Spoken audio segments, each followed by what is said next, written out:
సంఘం ఎత్తబడుట నుండి నిశ్చత్వం వరకు. దీనినే థియోలాజికల్ కాన్సెప్ట్లో ఎస్కోటాలజీ సబ్జెక్ట్ అంటారు. మీరు చూస్తున్నారు కదా, థియోలాజికల్ స్టడీస్లో సిస్టమేటిక్ థియాలజీ అనేటువంటి ఒక సబ్జెక్ట్. దాంట్లో 12 చాప్టర్స్ ఉంటాయి. ఈ 12 చాప్టర్స్లో ప్రాముఖ్యమైనటువంటి టాపిక్ ఎస్కటాలజీ.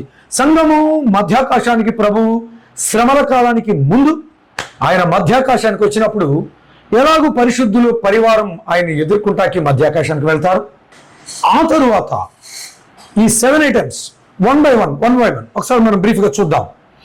ర్యాప్చర్ అనగా you can see here, rupture అనగా సంఘము ఆకస్మికముగా, లేకపోతే విశ్వాసులు, ప్రపంచం నలుమూలలో ఉన్న విశ్వాసులు మరియు మృతులైన విశ్వాసులు సైతము కలిసి ఒక్కసారిగా meeting their lord in the mid air or mid sky or in the mid heaven, మధ్యాకాశంలో కలుసుకోవటం ఒకటి. రెండవది మహాశ్రమల కాలములో ద 7 years ట్రిబులేషన్ అంటారు దాన్ని, మొదటి 3.5 సంవత్సరాల కాలం. మూడవది మహాశ్రమల కాలంలో నెక్స్ట్ 3.5 years పార్ట్, ఆ తదుపరి 3.5 సంవత్సరాల కాలం. నాలుగవది the battle or war of Armageddon యుద్ధము. ఐదవది the millennium or millennial rule or reign of Christ, millennium rule or reign of Christ, వెయ్యేండ్ల పరిపాలన.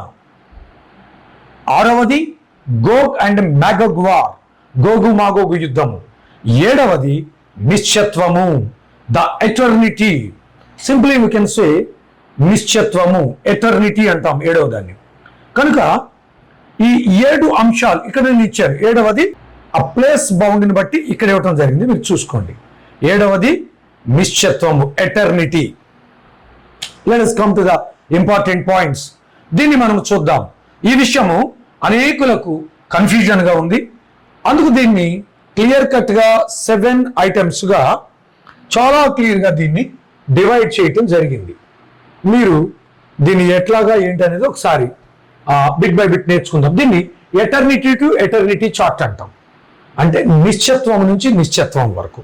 దీంట్లో నుంచి ఒక పార్ట్ తీస్తే అది ఎస్కటాలజీ. దీని మీద నేను సపరేట్గా ఒక క్లాస్ చెప్పాను 12 పిక్స్ మీద.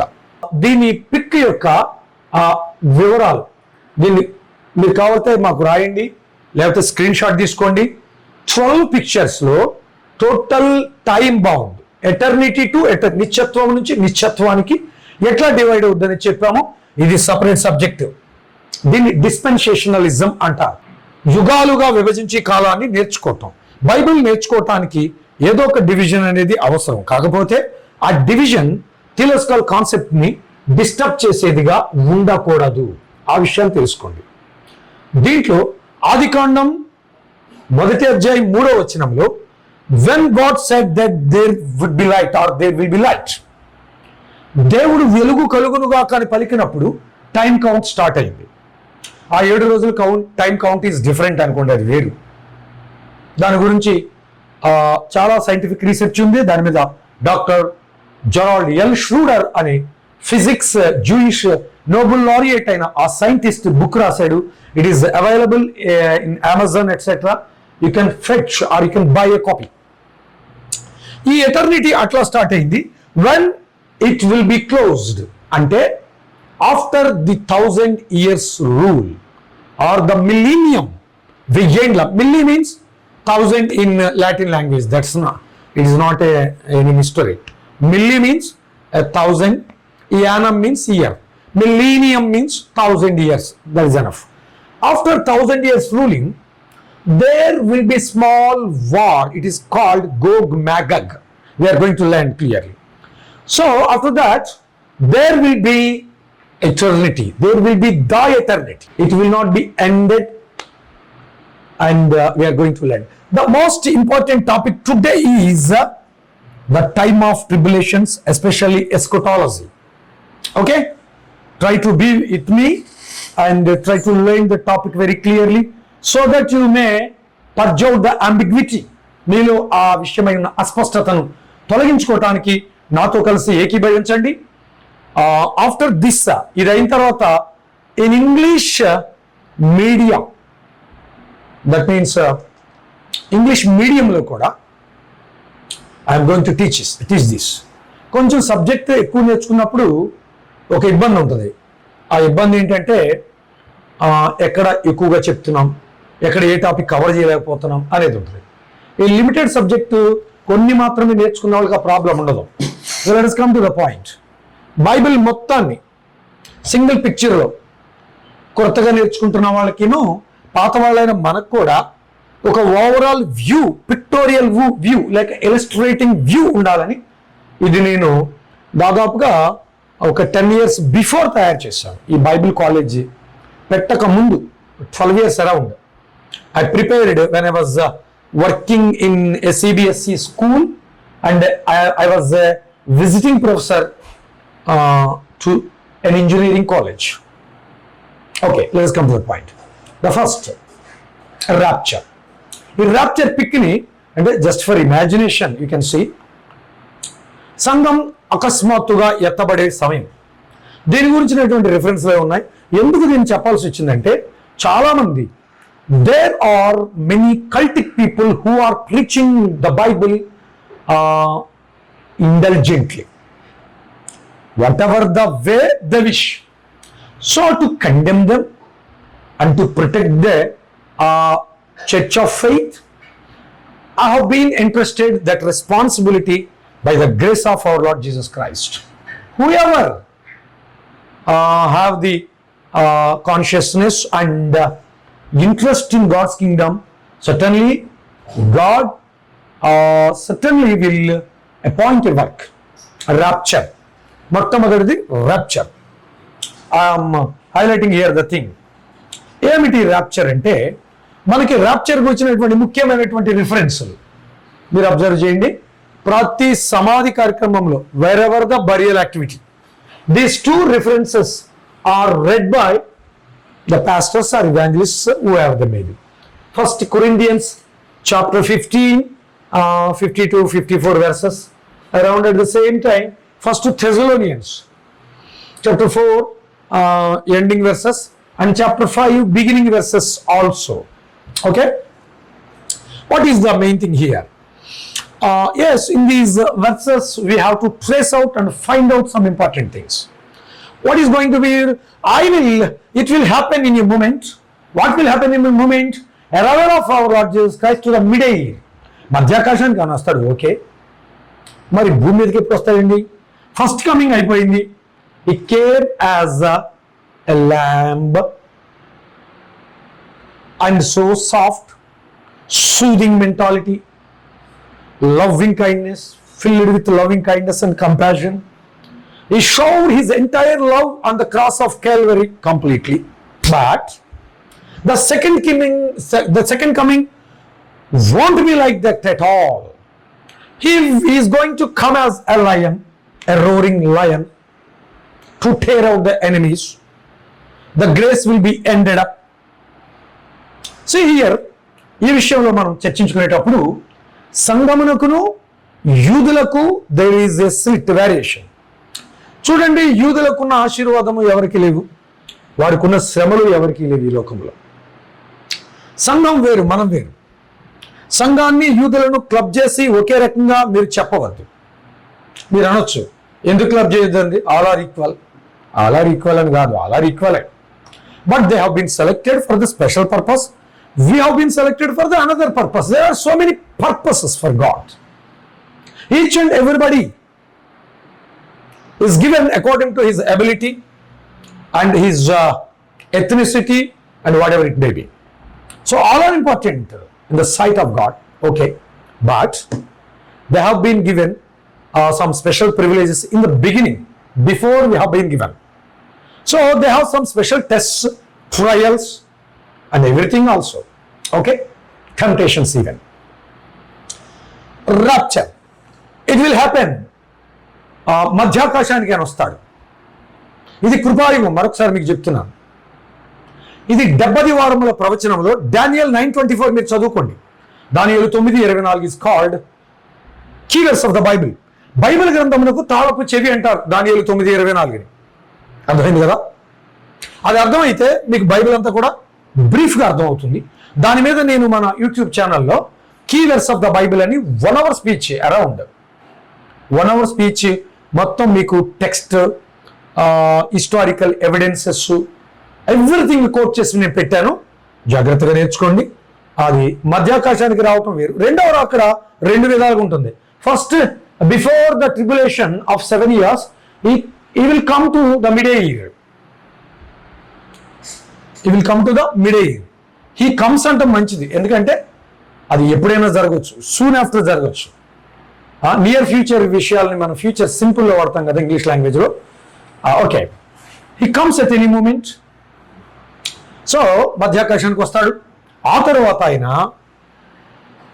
7 సంవత్సరాల శ్రమల చివరిలో జకర్యాలో చెప్పబడినట్లుగా ఒలీవల కొండ మీదకి లిటరల్ గా, మాన్యువల్ గా అడుగు పెడతాడు. Then it will split as 2 parts.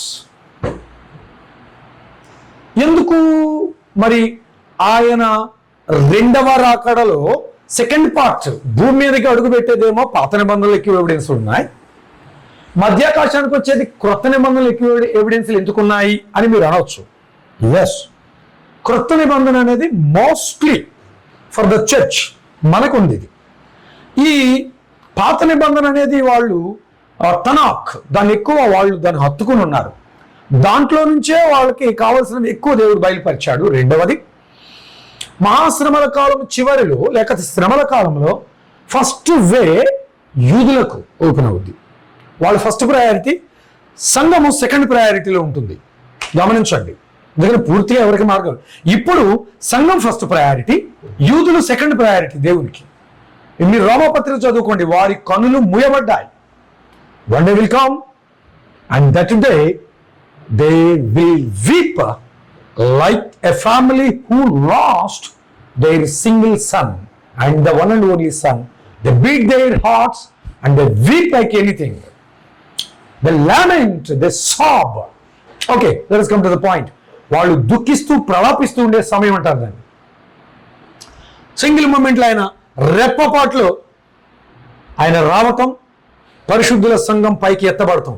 ఇప్పుడు యూదులు రక్షణ పొందుతున్నారు, కానీ బయట అన్య జనులు పొందినంత రక్షణ కార్యాలు యూదుల్లో జరగట్లేదు. మహాశ్రమల కాలంలో యూదులు బాగా రక్షణ పొందుతారు.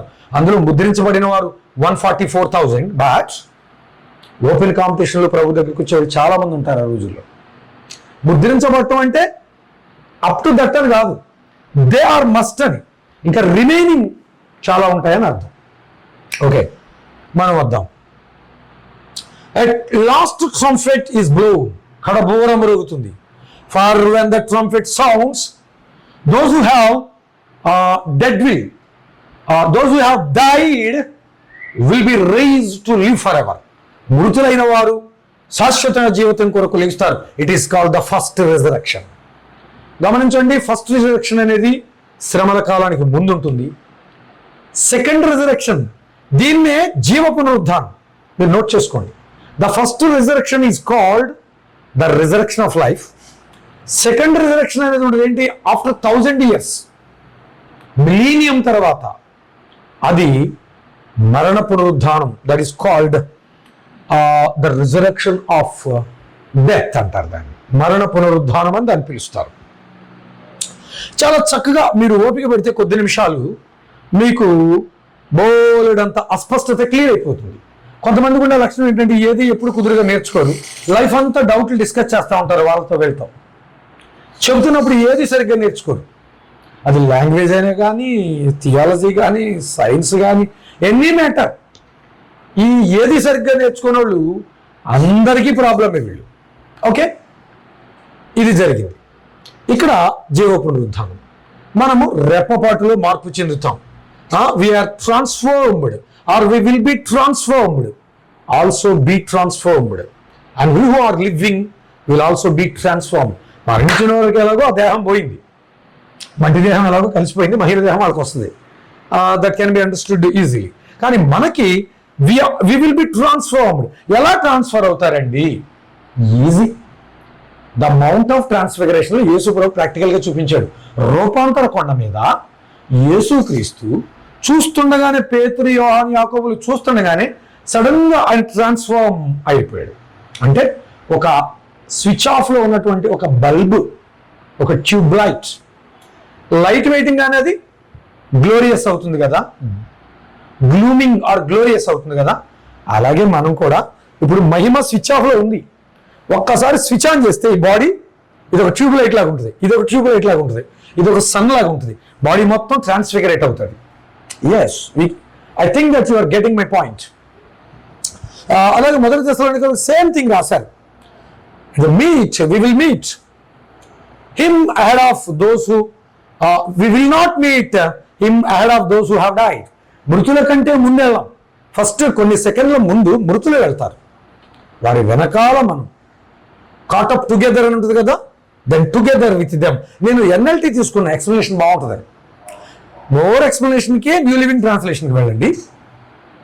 మీరు బెటర్ కాంటెంపరీ ఇంగ్లీష్కి ఎన్ఐవికి వెళ్ళండి. తెలుగు బైబిల్తో కంపేర్ చేసుకుంటూ చదవడానికి అయితే ఈఎస్వి ఇంగ్లీష్ స్టాండర్డ్ వెర్షన్కి వెళ్ళండి. లేదు ఓల్డ్ మీనింగ్స్ కావాలంటే కింగ్ జేమ్స్ వెర్షన్కి వెళ్ళండి, whether it is authorised new King James, whatever it maybe. కానీ పొరపాటును కూడా స్టాండర్డ్గా టుడేస్ వెర్షన్ కానీ రివైజ్డ్ స్టాండర్డ్ వెర్షన్ కానీ పొరపాటును కూడా ఏదైనా మీకు లైబ్రరీ కాపీగా తీసుకోండి తప్ప don't read them and don't suggest such versions to your children or students ever they may be. Okay, ఇప్పుడు మనకేమవుతుంది ఇక్కడ? Those who have died, a command of shouts. ఒక్కసారి కడబోర శబ్దము మోగంగానే ఆర్చాంజెల్, దీన్నే ప్రధాన దూత శబ్దం అన్నారు. చిన్నప్పుడు పాట ఉండేది, ప్రధాన దూత శబ్దముతోనూ ప్రభువు దిగి వచ్చుందని, మేఘం మీద యేసు స్వామి మళ్ళీ వస్తాడని పాడేవాళ్ళు. ఇప్పుడు దేవ పాటల ఆ పాట ఒకసారి నాకు గుర్తు చేయండి, నోట్ చేయండి. మేఘం మీద యేసు స్వామి మళ్ళీ వస్తాడు, సజీవులైన సత్క్రైస్తవులు స్వామిని చూచేదరని ఉంటుంది. Okay, let us come to the trumpet call of God. First, the believers who have died will be caught up in the clouds to meet the Lord in the air. They will be caught up. By what? In the cloud. మేఘం రావటం, ఆ చనిపోయిన మృతుల్ని తీసుకెళ్ళటం, ఆ తర్వాత సజీవులమైనటువంటి మనము కొనిపోవటం జరుగుతుంది. ఇది ర్యాప్చర్ అంటే. ఈ ర్యాప్చర్ చెప్పుకున్నంత ఈజీగా ఉండదు, చాలా భయంకరంగా ఉంటుంది. చెప్పుకున్నంత ఈజీగా ఉండదు, చాలా భయంకరంగా ఉంటుంది. ఆ తర్వాత జరిగే సంఘటనలు. అప్పుడు మనుషులకి ఏం అవసరం అవుతుందంటే, వాళ్ళు వస్తారు, దేవుని దగ్గరికి రావాలని చూస్తారు, కానీ అవకాశాలు తక్కువగా ఉంటాయి. ఎందుకంటే కృపాయుగము ముగింపు అంటే పాజ్, ఒక 3.5 సంవత్సరాలు పాజ్ అనమాట. ఫస్ట్ 3.5 years పాజ్ అంటారు దాన్ని. ఓకే, ఆ తర్వాత ఇక శ్రమలు స్టార్ట్ అవుతాయి.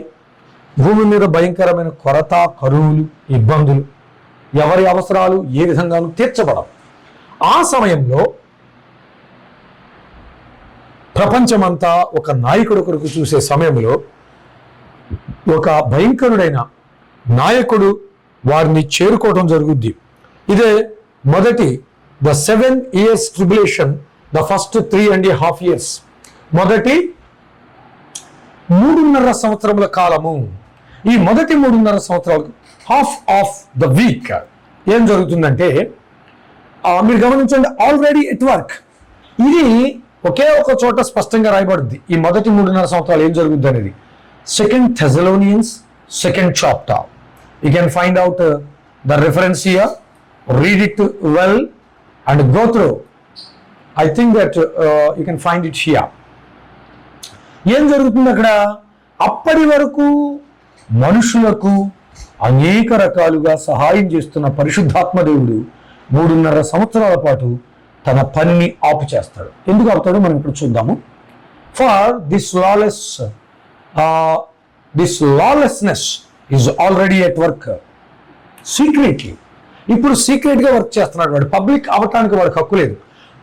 Until the time of rapture, సంఘం ఎత్తబడే వరకు వాడు సీక్రెట్గా పని చేసుకోవాల్సిందే, రహస్య ఎజెండా చూసుకోవాల్సిందే, ప్రిపేర్ చేసుకోవటం. కానీ బయటకు వచ్చి ఈ మందిరాన్ని మరలా తిరిగి కట్టటాలు కానీ, యెరూషలేములో యాజకులు వచ్చి బలులు ఇవ్వటాలు కానీ, లేదా ధర్మ విరోధి ప్రత్యక్షం అడుగు అంత్యక్రీస్తు వచ్చాడు కనపడ్డాడంట ఏదో చెప్తా ఉంటారు.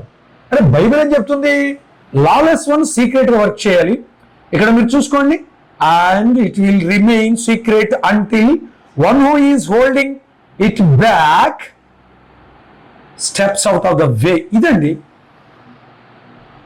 ఇప్పుడు వధువు సంఘానికి సహాయం చేస్తున్న పరిశుద్ధాత్మ దేవుడు మధ్యలోంచి స్టెప్ అవుట్ అయ్యే వరకు కూడా వాడికి అవకాశం పూర్తిగా లేదు. వాడు సీక్రెట్గా చాటుచాటుగా పనిచేసుకోవాల్సిందే. Here is the spirit of God to help and sustain all the believers on the earth. భూమి మీద విశ్వాసులందరికీ సహాయం చేయడానికి పరిశుద్ధాత్మ దేవుడు రెడీగా ఉన్నాడు. ఆయన చేస్తున్నాడు. ఎప్పటి వరకు చేస్తాడు చూడండి. ఇక్కడ విల్ రిమైన్ సీక్రెట్ అంటిల్ ఎప్పటి వరకు అంటే then the man of lawless one will be revealed. ప్రభు రాకడ వరకు. అది పైన ఉంది కదా, మీరు తర్వాత చదువుకోండి. వెన్ ద టైమ్ కమ్స్, ఆరో వచనంలోని you know what is holding him back, లేక who is holding him back. ప్రభు యొక్క శక్తి, ప్రభు యొక్క ఆత్మ ఆపుతా ఉన్నాడు ఎవరిని? లాలెస్ వన్ ని. For he can be revealed only when his time comes. వాడి సమయం వచ్చినప్పుడు మాత్రమే వాడు పబ్లిక్ అవడానికి అవకాశం ఉంది. ఎలా పడితే అలాగా, ఎప్పుడు పడితే అప్పుడు, ఏది పడితే చేసేయడానికి ఇవ్వాల దేవుడు. There is a test, there is a trial, there is a time, there is a chance and opportunity for each and every one to set right, to be equipped and to pray, repent and everything. సమయం ఇస్తున్నాడు పశ్చాత్తాపడటానికి, ప్రార్థన చేసుకోవడానికి, సిద్ధపడటానికి. అంతే తప్ప ఎవరిని కూడా అకస్మాత్తుగా deny చేసేసి తోసేడు దేవుడు. Is called God of love. అయితే చూడండి, ఇక్కడ మనసు పెట్టి ఉంటే మీకు అనేక విషయాలు you will be able to understand. ఆ తర్వాత 9వ వచనం, this man will come to do the work of Satan with counterfeit power and science and miracles. ఈ డూప్లికేట్ బోధకుడు, ఇతన్నే ఫాల్స్ ప్రాఫిట్ అంటారు, అబద్ధ ప్రవక్త. సింపుల్గా దీన్ని ఇంగ్లీష్లో యాంటీక్రైస్ట్, తెలుగులో క్రీస్తు విరోధి లేక అంత్యక్రీస్తు అని పిలుస్తారు. యాంటీక్రైస్ట్ వీడు వచ్చి ఏం చేస్తాడు? విల్ రిమైన్ సీక్రెట్ అయిపోయిన తర్వాత 9వ వచనంలో man will come, this man will come to do the work of Satan, అపవాది క్రియ జరిగించడానికి. ఇతను ఈ మత ప్రవక్త ఎక్కడికి నడిపిస్తాడు? he leads or draws the people towards dragon or the cruel person, a cruel political leader who will rule the in the form of one world, one government. ఒకే ప్రపంచం, ఒకే ప్రభుత్వం అనే నినాదంతో వచ్చిన వాడి వైపుకు ఎలా నడిపిస్తాడు చూడండి. 9వ వచనంలో Satan with counterfeit power and science and miracles. Counterfeit means duplicate, deceptive, not true అని అర్థం. కౌంటర్ఫిట్ అక్కడ డూప్లికేట్ అద్భుతాలు, సూచనలు, ఆ తర్వాత శక్తులు లేకపోతే శక్తిని ప్రదర్శిస్తాడు. మోసపూరితమైన పనులు, మోసాన్ని జనులు ఈజీగా నమ్ముతారు. ఎక్కడైనా చూడండి, అబద్ధాలు ఆడేవాడు చుట్టూ జనాలు తిరుగుతూ ఉంటారు. ఆ వాడి అబద్ధం అనేది మనిషి బ్లడ్కి మరి అట్రాక్ట్ అవుద్ది అనుకుంటారు. నాకు జరిగింది అనుభవం. నేను తిరిగా కొంతకాలం, నా పితరులు అయితే కొంచెం ఎక్కువ కాలం తిరిగారు. కళ్ళు తెరవబడ్డాయి అనుకోండి. తర్వాత మరి ఈ పతనం అయిపోయిన మనిషికి ఐరన్ వెళ్ళి మ్యాగ్నెట్కి అతుక్కున్నట్టుగా మనిషి అబద్ధానికి ఈజీగా అతుక్కుంటాడు అనుకుంటాం. మరి మనకు తెలియదు, అదైతే వాక్యం ద్వారా రుజువు అయింది. సరే, whatever it may be, సత్యం అనేది మాత్రం అంతకంటే శక్తి కలిగింది. అందులోకి అట్రాక్ట్ అయిన వారిని సైతం లాగివేయగలిగింది. అది ఇక్కడ మనం తెలుసుకోవాల్సిన సంగతి. That is the power of the Holy Spirit. అయితే వాడు అబద్ధాన్ని కూర్చున్న అన్ని చేస్తాడు. He will use every kind of evil deception to fool those who on their way to destruction. నశించిపోతున్న వారిని ఎన్ని రకాలుగా ఫూల్స్ చేయాలో అన్ని రకాలుగా ఫూల్స్ చేస్తారు. So God will cause them to be greatly deceived. గొప్పగా మోసపోవటానికి దేవుడే వారిని అలాగా అప్పగించాడని బైబిల్ చెప్తోంది. ఎందుకు అప్పగించాడంటే అది కింద లాస్ట్ 12th verse చూడండి, they will be condemned for enjoying evil rather than believing the truth. సత్యాన్ని నమ్మటం కంటే దుర్నీతి ఎందో ఎక్కువ అభిలాష ఉందని తెలుగులో ఉంటుంది. ఇంగ్లీష్లో ట్రూ మీనింగ్ వేరు. ఎంజాయ్ చేస్తున్నారంట అంటే ఆనందపడుతున్నారు అబద్ధం అందు. అలాగే వీళ్ళు ఇక్కడ దుర్నీతి ఎందు అభిలాష గలవారు శిక్షావిధి పొందుటగా ఉంటుంది. తెలుగు బైబిల్లో మీరు చదువుకోండి. ఇంకా పైన చూస్తే వాళ్ళ పరిస్థితులు ఎలా ఉన్నాయి? ఈ will every kind because they refuse to love. 10th verse, they refuse to love and accept the truth so that they would save or they would be saved. వారు రక్షించబడినట్లుగా సత్య విషయమైన ప్రేమను అవలంబించకపోయేది కనుక ఉంటుంది. తాము రక్షించబడినట్లుగా సత్య విషయమైన ప్రేమను అవలంబించాలి. చాలా మందికి సత్య విషయమైన ప్రేమ ఉండదు. మాటలు కోటలు దాటుతాయి. సత్య విషయమైన ప్రేమ, సత్యాన్ని ప్రేమించటం, సత్యం చెప్పే వ్యక్తిని గౌరవించటం, ఆదరించటం, ఆ సత్యం మీద నిలబడగలగటం అది ఉండదు. మాటలు మాత్రం బాగా చెప్తారు. ఆ మాటలు కోటలు దాటుతాయి. తెలుగులో సామెత ఉంది కదా, కొంతమందికి ఎలా ఉంటాయంటే చెప్పేవన్నీ శ్రీరంగ నీతులేనంట. ఆ తర్వాత మీరు పూర్తి చేసుకోండి. మీకు తెలియకపోతే ఇంట్లో పెద్దవాళ్ళు ఎవరుంటే అడగండి. ఈ తరం వాళ్ళకి తెలియదు. చెప్పేవన్నీ శ్రీరంగ నీతులే, కానీ చేసే పనుల విషయంకి వచ్చేటప్పటికి చాలా తేడా ఉంది. ఆ సామెత మీకు తెలియకపోతే ఇంట్లో పెద్దోళ్ళు, ముసలోళ్ళు, విలేజెస్లో ఎవరిని అడిగితే చెప్తారు. అది let's come to the point. మనం ఇక్కడ 3.5 సంవత్సరాలు, మొదటి 3.5 సంవత్సరాలు చెయ్యవలసినటువంటి అబద్ధాలు కానివ్వండి, డూప్లికేట్ మిరకల్స్ అన్నీ చేసి అట్రాక్ట్ చేసుకుంటాడు ప్రపంచాన్ని. వాడు అట్రాక్ట్ చేసుకున్న తర్వాత వాడు చేసేది ఏంటంటే ఒక్కసారిగా వాడి క్రియలు బయటపడతాయి.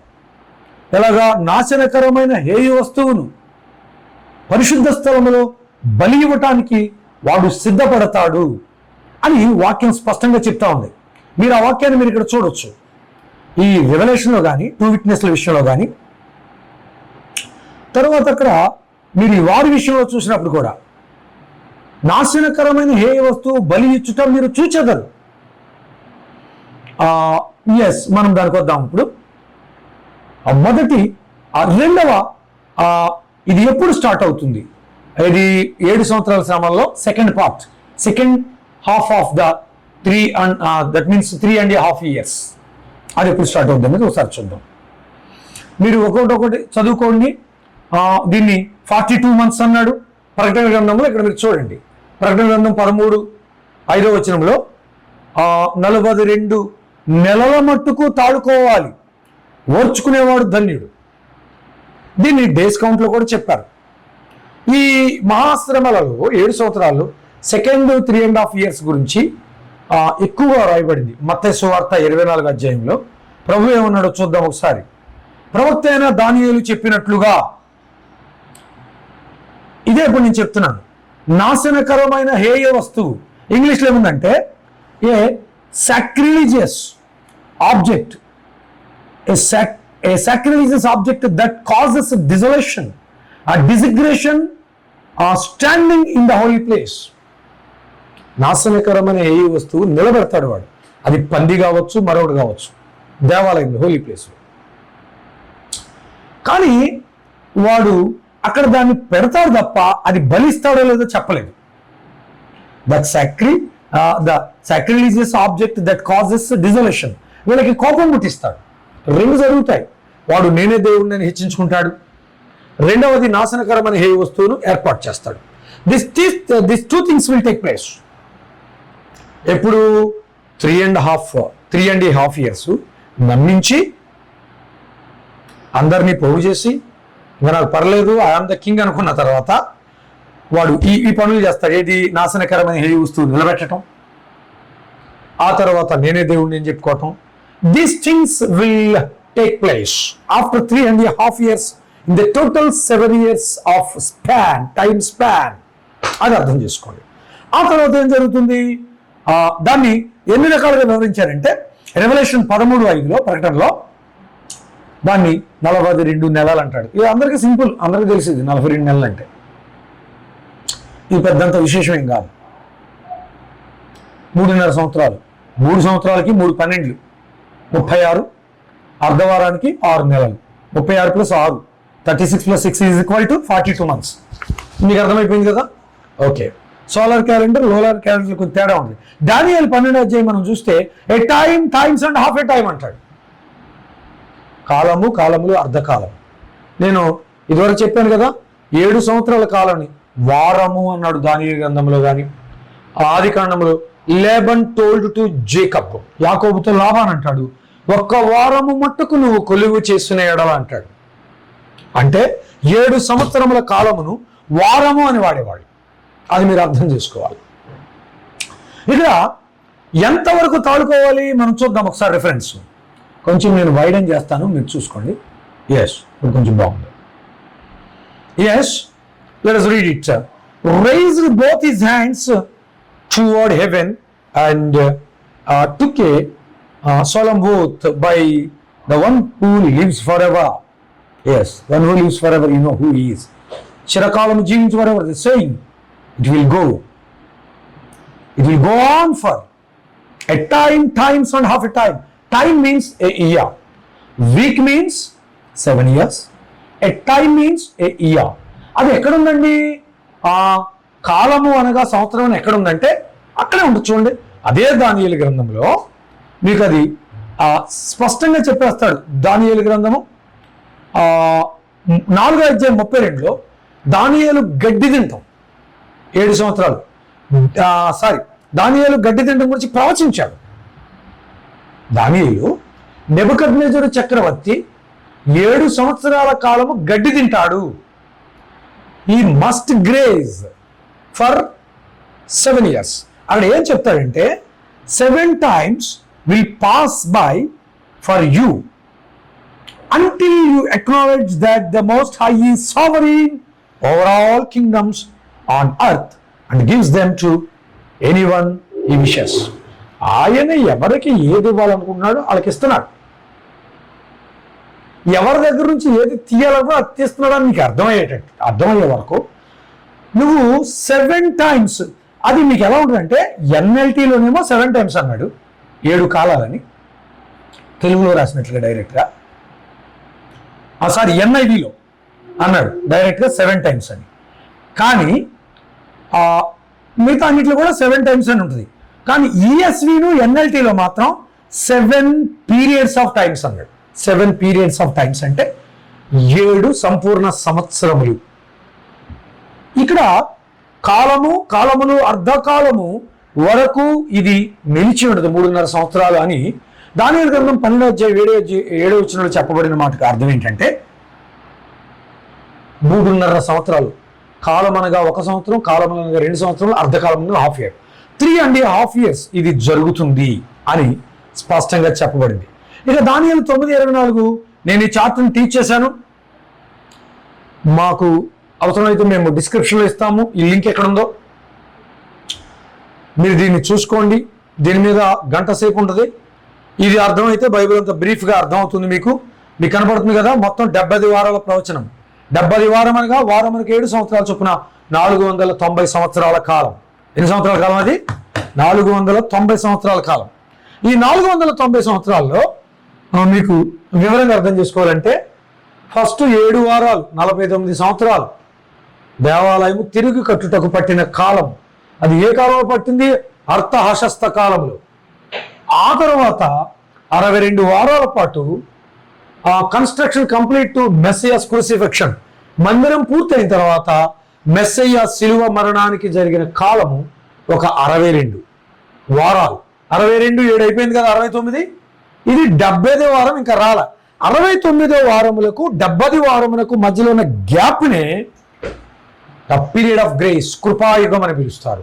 మనం ఆ గ్యాప్లో కృపాయుగంలో ఉన్నాం ఇప్పుడు. అది పౌలు రామపత్రికలో చెప్పిన, చరిత్రకారులు చెప్పిన, దానియేలు 9లో చెప్పిన ఆ పీరియడ్ ఆఫ్ గ్యాప్లో మనం ఉన్నాము. 69 వారములకు 70 వారములకు మధ్యలో ఉన్నటువంటి ఆ గ్యాప్ని కృపాయుగము. ఎంత కృప అంటే చరిత్రలో ఎన్నడూ లేని కని వినిగినంత కృప దారబోయిపోయింది పడింది. కనుక తెలివిగా ఉండండి, సమస్యలు తప్పించుకోండి. మాట్లాడితే హతసాక్షులను ఊరేగి సమస్యల్లో దూరొద్దు. కృపాయుగాన్ని ఉపయోగించుకుందాం, తెలివిగా సమస్యలు తప్పించుకుందాం. ఉన్న టెక్నాలజీ, ఇంటలెక్చువల్ ప్రాపర్టీస్ ఉపయోగించి రైట్ టైం చూసి సువార్తను ప్రకటిస్తాం మొదలుపెట్టండి తప్ప ఉద్రేకపరులు ఉద్రేకపరుస్తున్నారని మీ ఆరోగ్యాలు పాడు చేసుకోవటం, నిద్ర పాడు చేసుకోవటం, ఉద్యోగాలు అనవసరంగా ఖరాబు చేసుకోవటం, కుటుంబాలు డిస్టర్బ్ చేసుకోవటం, వాళ్ళకేం పోయింది? ఉద్రేకపరుస్తారు వాళ్ళ పాపం కొరకు, మోసం కొరకు, ఎంతో అతిభక్తుల్లాగా అనిపించుకోవటానికి ఉద్రేకపరుస్తారు. ఉద్రేకపడవద్దు, ఆవేశపడవద్దు, వివేకంతో సేవ చేయాలి, సమస్యలు తప్పించుకోవాలి, అనేకులకు మనం ఉపయోగపడాలి. Because we are in the gap of 69 and 70th week, that is called the dispensation of grace. కృపాయుగం అంటారు. ఇది మీకు నేను చూపించాను కదా, మరొకసారి చూపిస్తాను చూడండి కృపాయుగాన్ని. ఇదనమాట ఈ చార్ట్, కృపాయుగం. ఇందులో ఉన్నాం మనం. ఇందులో మనము ఈ పిక్లో ఉన్నాం అన్నమాట, ఈ పార్ట్లో. నేను ఇక్కడ మార్క్ చేస్తున్నాను కదా, ర్యాప్చర్ తర్వాత జరిగేటువంటి ఒక మార్క్. ఇది ర్యాప్చర్కిను 1000 ఏళ్ల పరిపాలనకి మధ్యలో జరిగే ఈ ఏరియాలో ఉన్నాం మనం, ఇక్కడ ఉన్నాం కనుక దీన్ని మీరు గమనించండి. ఇక్కడ ఉన్నాం మనం. ఓకే, నేను పాయింట్కి వచ్చేస్తున్నప్పుడు మళ్ళీ ఇదిగోండి, ఇది remaining second half. Remaining second హాఫ్లో ఏమేం జరుగుద్ది చూడండి. యేసు ప్రభు స్పష్టంగా తాను పర్సనల్గా చెప్పింది ఏంటంటే, ఒకటేమో నాశనకరమైన ఏ వస్తువు నిలబెట్టిన కానీ స్టార్ట్ అవుద్ది ఇది. ఆ శ్రమల గురించి ప్రభు ఏం చెప్పాడంటే, ఒకసారి చూద్దాం మత్తయి సువార్త 24లో. అయ్యో అవి శ్రమ కలిగిన దినములు అంటాడు ప్రభువే. అవి శ్రమ కలిగిన దినములు, ఆ దినములు తక్కువ చేయని ఎడల ఏ శరీరీయును తప్పించుకొనలేడు. అవి అంత శ్రమ కలిగిన రోజులు అవి. ప్రభువే అయ్యో అవి శ్రమ కలిగిన దినాలు అన్నాడంటే అవి ఎంత భయంకరంగా ఉండబోతున్నవనేవి మనం ఆలోచించుకోవచ్చు. ఇక్కడ మనం చూడొచ్చు కదా, ఈ రెఫరెన్స్లో చూడండి. అయ్యో అవి శ్రమ కలిగిన దినములని ప్రభు ఎందుకన్నాడో మనం చూద్దాం. ఓకే, చూడండి. Those who in Judea must flee to the hills. ఎందుకంటే the pregnant women and nursing women will face much. Your flight, pray that your flight will not be in winter or on the Sabbath. చూడండి, అంత భయంకరమైన పరిస్థితిలో కూడా మీ దుస్థితి ఆ కాలంలో జరగకూడదని ప్రార్థన చేసుకోండి అన్నాడు ప్రభు. Because God is love. అంటే ప్రార్థనతో ఎంత గడ్డు సమస్యనైనా మనం కొంత అవసరమైతే పూర్తిగా మార్చే అవకాశం ఉందని దాని అర్థం. అలా కాకున్నట్లుగా ప్రార్థన చేసుకోండి. ఎందుకు? There will be greater anguish. ప్రభు స్వయంగా చెప్తున్నాడు, there will be greater anguish. నేను మీకు మార్క్ చేసి చూపిస్తాను చూడండి. అవి ఇవ్వండి. There will be greater anguish. చూడండి, than at any time since the world began. చాలా ఇంపార్టెంట్ మాట అది. Any time since it is greater than any time since the world began. సృష్టి ఆరంభం నుంచి ఇప్పటి వరకు ఎన్నడూ లేనంటే ద గ్రేటెస్ట్ కెలామిటీ. యేసు ప్రభు ఆ మాట చెప్పాడంటే ఆ శ్రమలు ఎలా ఉంటాయంటారు? Can we imagine even? మనం చివరికి ఊహించగలమంటారా? See, in fact, unless the time of calamity shortened, ఆ దినములు తక్కువ చేయబడని ఎడలా వాళ్ళకి ఇస్తున్న అవకాశం చూడండి. అవసరమైతే అంత ప్రొఫెసిక్ టైంని ఆయన అనంత జ్ఞానంలో నుంచి తక్కువ చేసే అవకాశం కూడా ఉంది అంటాడు. నాకు తెలుసు, మహాశ్రమ ముంచుకొచ్చినప్పుడు టైం తగ్గితే నాకు పెద్ద పెద్ద ఆపరేషన్స్ అయినప్పుడు, నా కాలుకి చిన్న బ్రేక్ అయినప్పుడు నేను అనుకునేవాడిని, ఈ శ్రమకాలం తగ్గించబడితే ఎంత బాగుండు. Let us come to the point. మొత్తం మీద అన్ని పోయాయండి. దేవుడు ఈ gave me very good health rather than the previous days. Okay, let us come to the point. Not single person will survive. ఎవరు తప్పించుకోవడం ఉండదు. ఇప్పుడు ఒక మూల శ్రమ వస్తే ఒక మూల ప్రార్థన చేస్తున్నారు, ఒక రాకపోతే ఒకళ్ళు వెళ్ళి ఏదో కంటింజెంట్ ఎయిడ్ అని, కెలామిటీ, న్యాచురల్ ఇది కెలామిటీ, ప్రకృతి విపత్తుల సహాయం అనేది దొరుకుతున్నాయి కదా, అప్పుడు ఏమేమి ఉండవు. But it will be shortened for the sake of God's chosen ones. ఎన్నుకొనబడిన వారి నిమిత్తం అవి తక్కువ చేయబడతాయని కూడా ప్రభు చెప్తున్నాడు. అయ్యో అవి శ్రమ కలిగిన దినములు అంటాడు. అయ్యో అవి శ్రమ కలిగిన దినములు. అది మీకు 2 చోట్ల ఉంటుంది రిఫరెన్స్.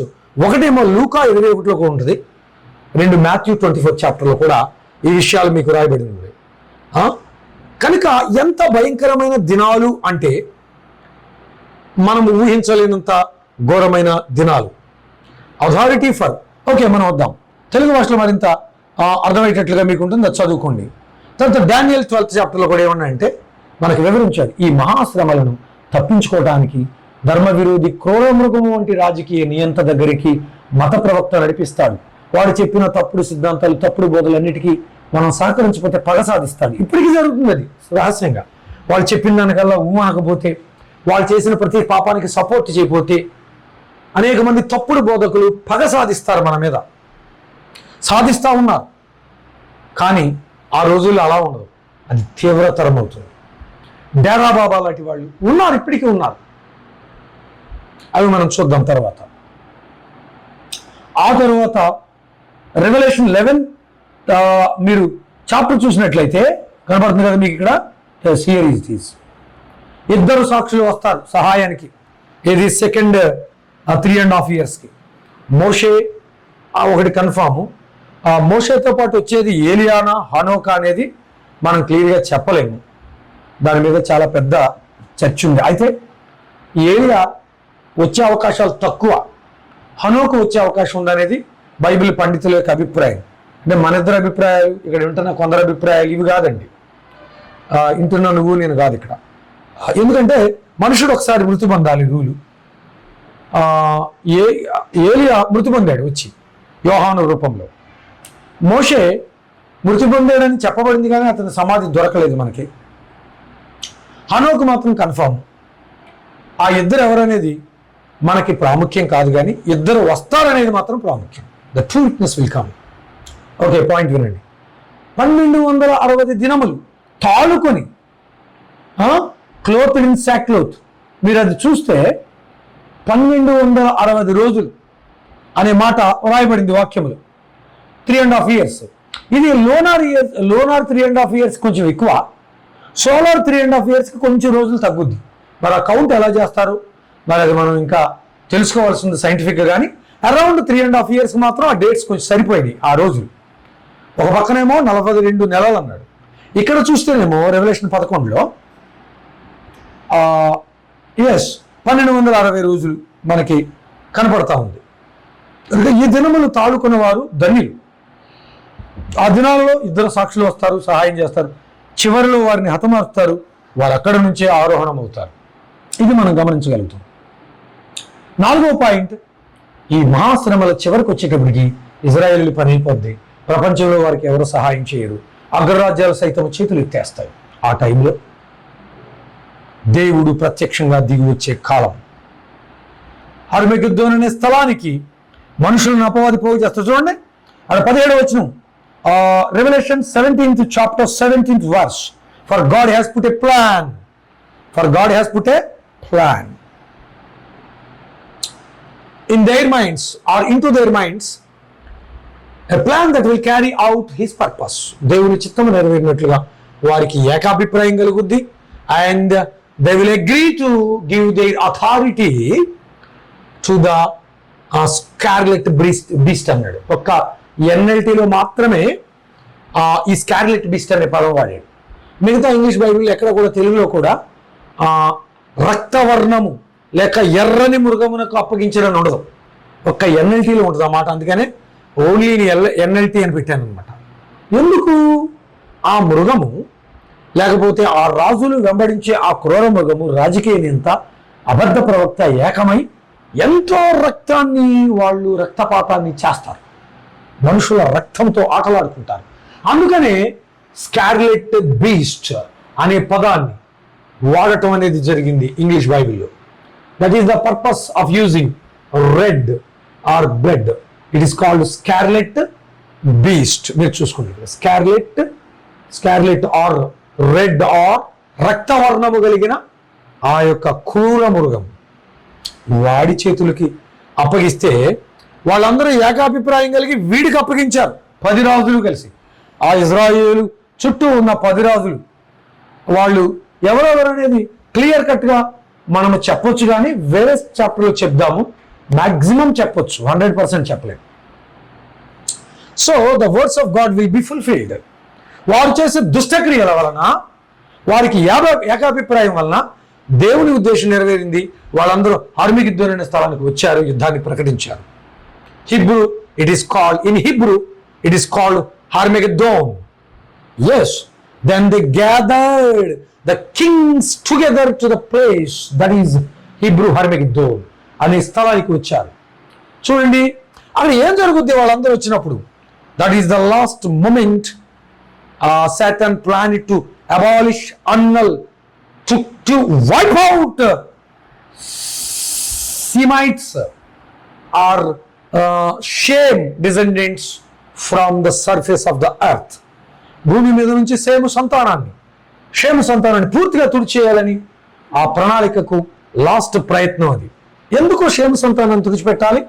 అందులో నుంచి మెస్సయ్య వచ్చాడు గనక. Satan is so angry about that. Let us come to the other points. ఇప్పుడు ఈ విధంగా ఈ చివరి సంఘటనలో హర్మగిద్దోన్ యుద్ధానికి ఏర్పాట్లు జరిగినప్పుడు ఏం జరిగిందో సెకండ్ పారాగ్రాఫ్ వద్దాం. ఐజయా 63 ఏం చెప్తుందంటే, ద్రాక్షల గానుగల తొట్టిని ఆయన ఒక్కడే తొక్కాడు. మనుషులపై పగ తెచ్చుకునే సమయం వచ్చిందన్నాడు. You read the 63rd chapter of the book of Isaiah, beginning 6 to 7 verses are enough to know the truth. ఆయన రౌద్రము గలవాడే, ద్రాక్షల గానుగను తొట్టి పగ తెచ్చుకునే సమయం ఆయనకు వచ్చింది. మీరు ఈ విషయాన్ని ప్రకటన గ్రంథంలో కూడా అనేక రెఫరెన్స్లు చూడవచ్చు. అయితే తన ప్రజలు నెక్స్ట్ 3.5 years బహుగా పశ్చాత్తాపడతారు.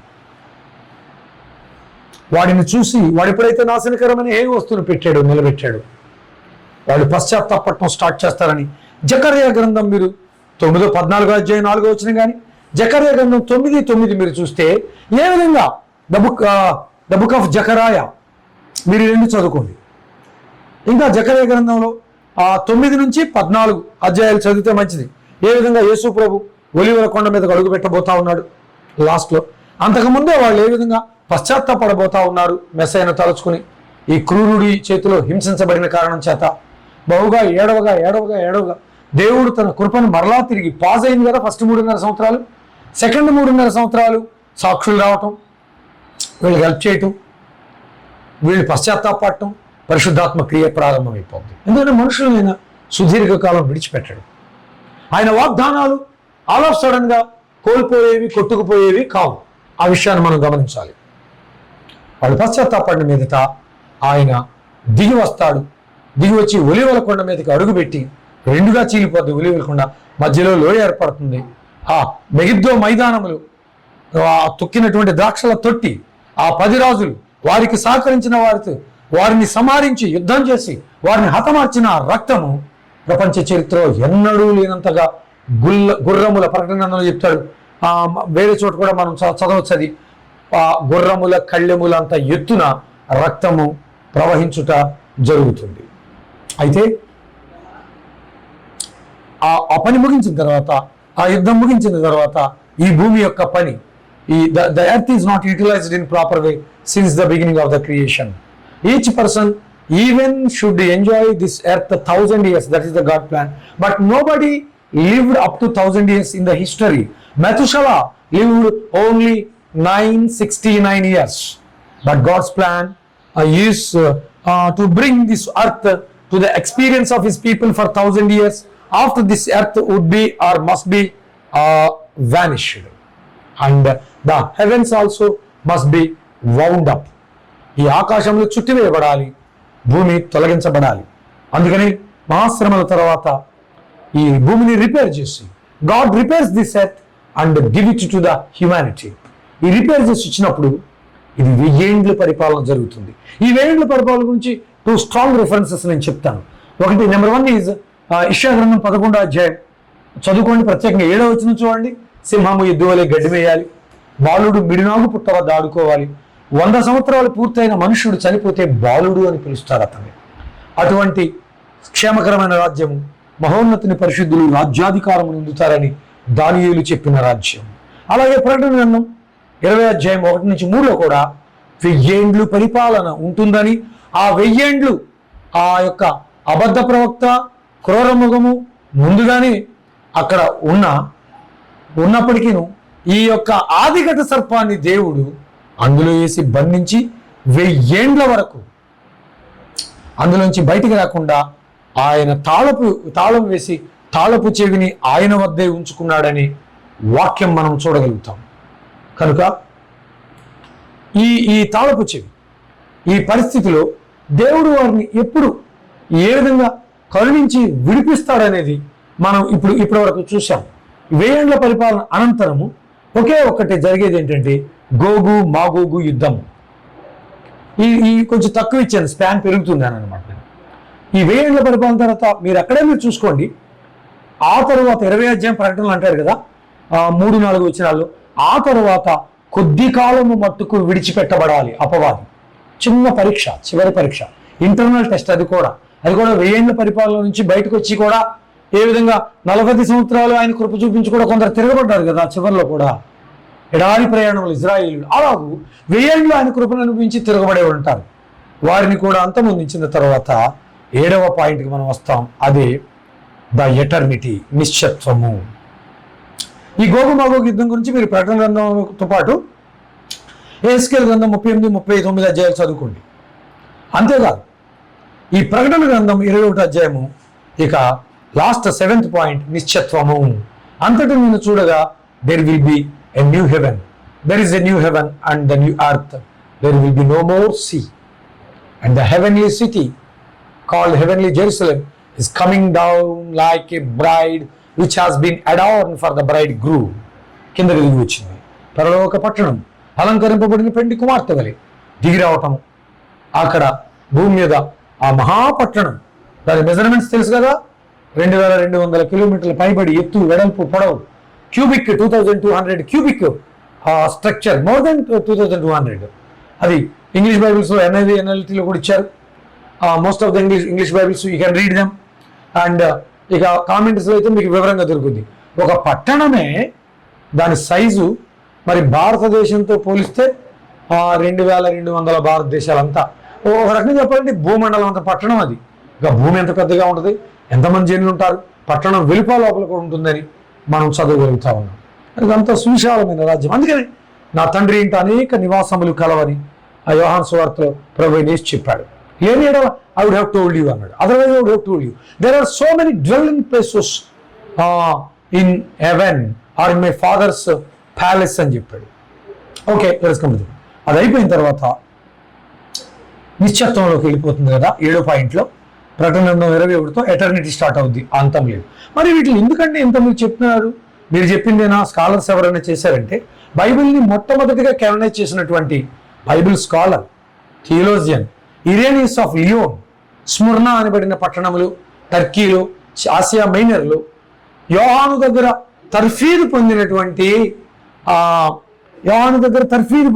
దైవజనుడు పోలికార్పు దగ్గర, డైరెక్ట్గా దైవజనుడైనటువంటి అపోస్తలుడైన యోహాను దగ్గర ట్రైనప్ అయింది పోలికార్పు. అయితే పోలికార్పు దగ్గర ట్రైనప్ అయినటువంటి డైరెక్ట్ డిసైపుల్ అయినటువంటి ఇరేనియస్ ఆఫ్ లియోన్ ఈ విషయాలు రాశాడు. మహాశ్రమల కాలం గురించి, దానిలో సంఘం ఎత్తబడే విషయాలు, 1000 ఏండ్ల పరిపాలన, వీటి గురించి వీళ్ళు ప్రస్తావించారు. సామాన్యులు చెప్పరా.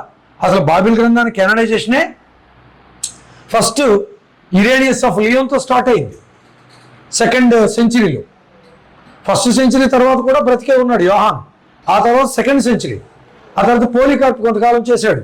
ఆ పోలికార్పు తర్వాత ఈయన వచ్చాడు. ఎవరు? Irenaeus of Lyon. మీరు ఇక్కడ చూడండి, ఇరేనియస్ ఆఫ్ లియోన్ వచ్చాడు. ఆయన ఇది యూ కెన్ సీ దెమ్. మనం ఒకటి సెలెక్ట్ చేస్తుంది, ఒకటికి వెళ్తుంది, పర్లేదు. Church father Irenaeus of Lyon. దీన్ని మీరు చూసుకోండి. ఆయన ఏం చేశాడు? మేజర్ రోమన్ ప్రొవిన్షియల్ క్యాపిటల్లో it was frequently referred as a Greek bishop. ఈయన గ్రీక్ బిషప్ అనేవాడు బికాస్ గ్రీక్ లాంగ్వేజ్లో ఆయనకున్న పట్టు కానివ్వండి, లేదా ఆయన డ్రెస్సింగ్ స్టైల్, వీటన్నిటిని బట్టి ఆయన గ్రీక్ బిషప్ అని పిలిచేవాడు. కానీ గ్రీసు దేశస్థుడు ఏం కాదు. ఆయన రోమన్ ప్రావిన్స్ క్యాపిటల్ అయినటువంటి వన్ ఆఫ్ ది క్యాపిటల్ ఫ్రాన్స్లో కూడా సేవ చేశారు. అంతేకాదు ఆయన పుట్టి పెరిగింది స్ముర్ణ ప్రాంతంలో, దైవజనుడైన పోలికార్పు దగ్గర. ఈ పోలికార్పు ఎవరు? యోహానుకు ఒక రకంగా సేవ చేసి యోహాన్ దగ్గర ట్రైన్ అయినటువంటి దైవజనుడు. అపోస్తలుడైన యోహాన్, నేను చెప్పేది అపోస్తలుడైన యోహాన్ గురించి చెప్తున్నా. వీళ్ళు ప్రస్తావించిన సందర్భాలు అనమాట. వీళ్ళ తర్వాత ఎవరు వచ్చారు? నాస్టిసిజాన్ని ఎదిరించారు, దుర్బోధకులను ఎదిరించారు వీళ్ళు. ఆ తర్వాత పోలికార్పు అనబడిన దైవజనుడు జస్టిన్ మార్టిన్ హిస్టోరియన్. కానీ పోలికార్పు విషయానికి వచ్చేటప్పటికి ఈయన మోడర్న్ సిటీ ఆఫ్ ఇజ్నిక్, టర్కీలో ఉంది అది. దాన్ని ఇప్పుడు ఇస్తాన్బుల్కి 100 కిలోమీటర్ల దూరం ఉంటుంది అనమాట పట్టణం. ఇది ఈయన ప్రీ మిలీనియలిజం గురించి ఈయన చెప్పాడు. అనగా 1000 ఏళ్ల పరిపాలనకు ముందు జరిగే సంఘటనల గురించి ఈయన అప్పుడే చెప్పాడు. చెప్పడం ఇంక్లూడింగ్ జస్టిన్ మార్టిన్ కూడా చెప్పాడు. దాన్ని టెర్టూలియన్ చెప్పాడు. మొదటి నుంచి చెప్పింది ఒకటైతే మధ్యలో వీళ్ళు డిస్టర్బ్ చేసింది వేరే రకంగా డిస్టర్బ్ చేశారు. ఈయన జస్టిన్ మార్టిన్ అనే ఆయన Christian apologist and philosopher. The first apology అంటే అపాలజెటిక్స్ ప్రాక్టీస్ చేసిన ఆయన. Is most well known text passionately defends the majority of the Christian life and provides various arguments to convince the Roman emperor ni convince చేయడానికి ఈయన వాడాడు. Knowing Christians అంతే, అది ఈయన చేసినటువంటి గొప్ప అచీవ్మెంట్. కానీ జస్టిన్ మార్టిన్ మాత్రం ఈ did not work as bishop, అది గుర్తుపెట్టుకోండి. జస్టిన్ మార్టిన్ బిషప్గా చేయలేదు, కానీ అపాలజిస్ట్గా చేశాడు. పోలికార్పు చేశాడు, దేవుని సేవ బిషప్గా చేశాడు. తర్వాత ఇరేనియస్ చేశాడు. ఆ తర్వాత ఈయన కూడా మనకి లాస్ట్లో బైబిల్ గ్రంథాన్ని టోటల్గా ఫైనలైజ్ చేసి అందించినటువంటి అథనేషియస్